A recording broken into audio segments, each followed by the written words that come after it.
Donc, bonjour, pour ce sujet, on va s'intéresser donc à la vitesse et la publicité dans les arts déco, donc notamment avec les affichistes suisses des années 1930 qui vont s'intéresser donc à l'automobile, aux courses automobiles avec la puissance, l'aérodynamisme et un graphisme très stylisé, comme on peut le voir sur ces affiches. On va s'inspirer notamment un petit peu de celle qui est en bas à droite, là, que je vous montre avec le curseur, avec notamment ses couleurs et puis ce genre de ligne de direction qui donne une impression de vitesse. Voilà ce que ça va pouvoir donner ensuite. Voilà, vous devriez arriver à ce genre de résultat. Et on va aller directement sur Photofiltre pour commencer ce travail. Donc, comme d'habitude, fichier nouveau. On va faire un format paysage, un format A4 en paysage. Donc la largeur, au lieu d'être à 21, elle sera à 29,7. Et la hauteur, cette fois-ci, donc à 21 cm. Vérifiez bien que vous êtes en centimètres dans l'onglet déroulant ici. La résolution 200 pixels par pouce et le fond blanc. On clique sur OK. Première chose à faire, ça va être d'ouvrir le fichier ouvrir, ou si vous avez déjà copié l'image de la montagne que je vous ai fournie, qui va nous donner notre arrière-plan dans notre document de travail. Donc on fait un copier-coller de cette image, donc copier, clic droit copier ou CTRL-C sur le clavier en raccourci, et CTRL-V en raccourci sur le clavier pour coller, ou clic droit coller pour coller l'image.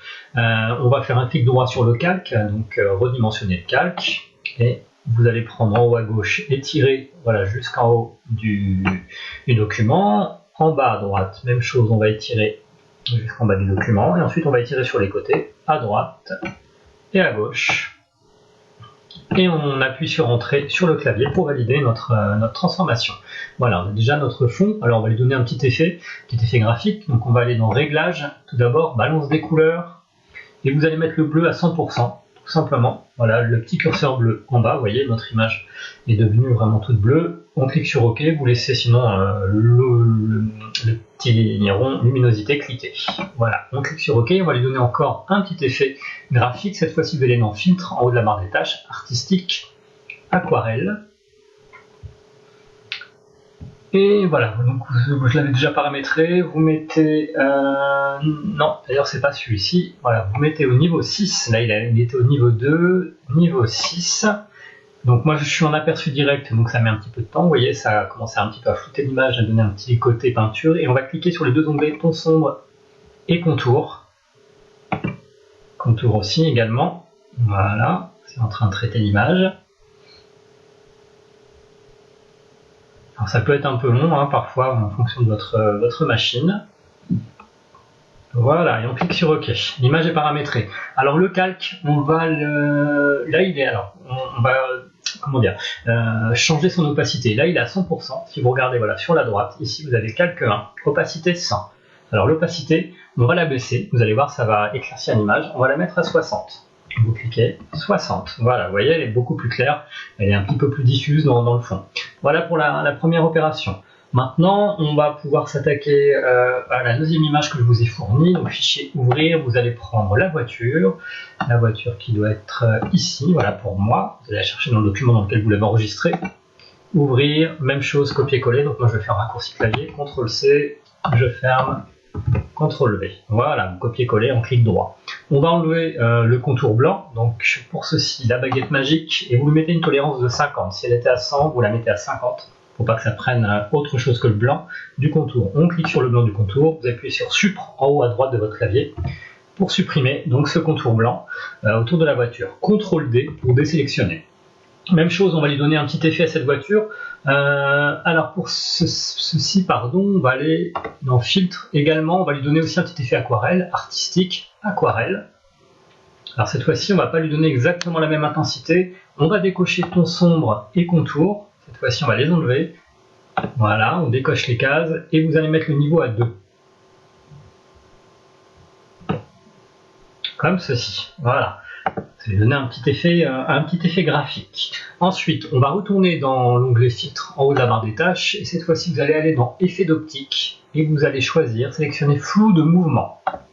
Voilà, alors moi je l'avais déjà paramétré, vous voyez, vous avez cette petite fenêtre qui apparaît. Flou de mouvement, il faut bien que ce soit donc les deux cercles à droite et à gauche au milieu qui soient cochés. Ça donne un effet directionnel, et le niveau, vous le mettez sur le niveau 2, le curseur.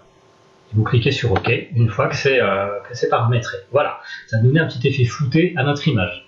On va encore accentuer ce petit effet de mouvement. Alors cette fois-ci, on va utiliser un nouvel outil qui s'appelle l'outil doigt Alors, il est à droite, en bas, au milieu, voilà, de la barre d'outils. Vous voyez, outil doigt. Vous cliquez dessus. Même chose, je l'avais déjà paramétré. Vous mettez un rayon de 30. Vous voyez, ça va donner. Là, je positionne le curseur sur l'image. Ce cercle-là, cette taille-là. La pression, j'ai mis le curseur. Alors, normalement, il est à 0. Vous mettez sur le curseur d'après. Voilà, on n'est pas une trop forte pression. Et en fait, on va s'intéresser aux extrémités de la voiture. Et vous allez voir, ça va faire l'outil doigt. Ça fait comme si on passait notre doigt sur de la peinture qui n'est pas encore sèche. D'accord? Ça va étaler un petit peu les couleurs, comme si on passait notre doigt sur une peinture fraîche. Donc voilà, je vais commencer par le casque du conducteur, vous allez voir. Hop, j'étire légèrement voilà, sur la gauche, comme ça. Vous voyez, ça donne un petit effet. J'y vais en plusieurs fois. Voilà. Ensuite, avec le pare-brise, même chose, je vais étirer sur la gauche pour donner un petit effet de mouvement. Je vais prendre le haut du pneu, même chose, j'étire légèrement sur la gauche pour donner un effet de mouvement. Le haut du pneu, ensuite, voilà, celui-ci qui est à l'intérieur, même chose. Vous voyez, je prends les extrémités de la voiture, le haut du pneu. Je vais prendre aussi le bas pour donner un petit effet sur le bas du pneu. Voilà, légèrement, on étire, comme si on passait le doigt sur de la peinture. Même chose avec le pneu arrière. Comme ceci, la partie supérieure du pneu arrière, voilà, et puis je vais prendre aussi l'arrière de la voiture, comme ceci, voilà, vous voyez, ça lui donne un petit effet de mouvement, comme s'il y avait vraiment la voiture était en pleine vitesse. Voilà pour la voiture. Pour l'instant, on va ensuite la déplacer dans l'image, mais pour le moment, on la laisse comme ceci. Alors je vais juste agrandir un petit peu l'image pour avoir un meilleur confort. Vous voyez, ici je vais cliquer sur agrandir. Voilà, comme ça on a notre image en plein écran, et pour l'avoir encore plus en plein écran, je clique sur zoom automatique en haut à droite. Voilà, comme ça notre image est en plein écran. On va créer un nouveau calque. Alors ce nouveau calque, on va le mettre entre le calque 1 et le calque 2 de la voiture. Donc il faut cliquer d'abord sur le calque 1. Voilà, je clique dessus, le calque de la montagne. Vous allez ensuite aller sur calque en haut de la barre des tâches, nouveau, pardon, calque nouveau, vierge, OK. Cliquez sur OK. Et maintenant, on va prendre l'outil, alors l'outil sélection, la grande flèche blanche en haut à gauche dans la barre d'outils. Vous cliquez dessus et on va prendre l'outil polygone, celui qui est au milieu en bas. Voilà, comme cela. Et on va en fait se positionner par rapport, vous voyez, la direction de notre montagne, de la neige blanche. On va se positionner en bas, voilà, sur le blanc de l'image. Je vais ensuite étirer sans appuyer, hein, il y a juste à étirer le curseur.